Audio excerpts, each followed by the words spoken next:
morsomt at beskylde min mand overlægen for at have affære med fremmede kvinder.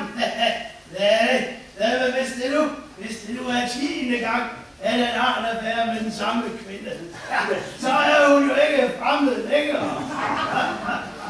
Far, altså, hvor får du de derfra? Ja, det kunne jeg også godt tænke mig at vide, Manfred. Det var jo bare for sjov. Ja, nu skal du jo ikke være sjov på andres bekostning. Ja, du er jo ikke selv for kød, er du? Nå, hvad mener du med det? Ja, tror du ikke, jeg har set, hvordan du skyder ryg, så snart hjemmesygeplejersken kommer? Den gamle matrone. Hun vejer jo næsten 200 pund. Der er uformelig fordel. Nej, den kan man sgu ikke blive forelsket i.